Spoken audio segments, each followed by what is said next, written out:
নমস্কার।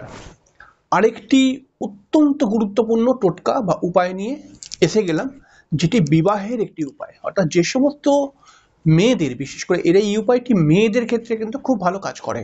যে সমস্ত মেয়েদের কিছুতেই বিয়ে হচ্ছে না, তারা বিভিন্ন উপায় করেছেন কিন্তু তারপরেও সেরকম রেজাল্ট পাননি, একবার অন্তত এই উপায়টি করবেন আপনি।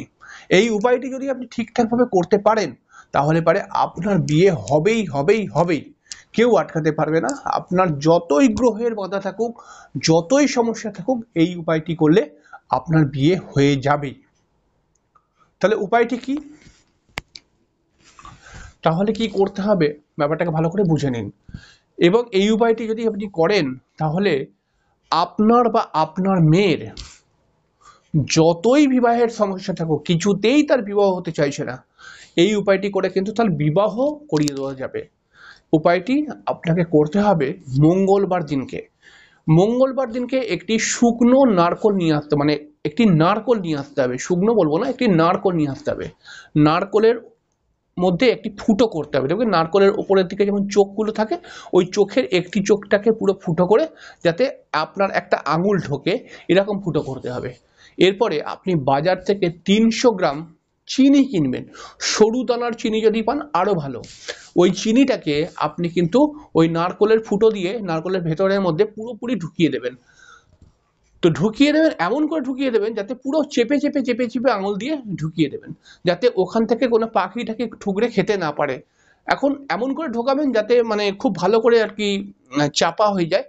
তো এটা করবেন। এরপর একটি মৌলি সুতো নিয়ে আপনি ওই নারকোলটার মধ্যে ভালো করে পাকিয়ে নেবেন। পাকিয়ে নিয়ে 21টা পাক দেবেন ওই নারকোলটার মধ্যে।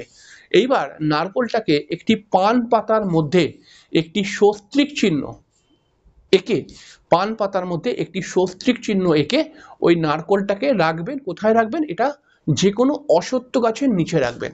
এবং নারকোলের উপরে যে ফুটোটা ছিল, ওই ওপরের ফুটোটার মধ্যে একটি 1 টাকার কয়েন রেখে দেবেন। রেখে দিয়ে আপনি 10টা মিনিট, 10টা মিনিট বলুন, 10টা সেকেন্ডের জন্য বসবেন। বসে আপনি কিন্তু ওম গুরুবে নমঃ, ওম গুরুবে নমঃ, ওম গুরুবে নমঃ এই মন্ত্রটি 11 বার পাঠ করবেন। 11 বার। এরপরে আপনি কিন্তু নিজের বিবাহের জন্য বা নিজের মেয়ের বিবাহের জন্য প্রার্থনা করবেন। এটা কিন্তু মেয়েদের জন্য প্রযোজ্য। এবং তারপরে আপনি কিন্তু চলে আসবেন, পিছন দিকে তাকাবেন না। এরকম কিন্তু 3টে মঙ্গলবার আপনাকে করতে হবে।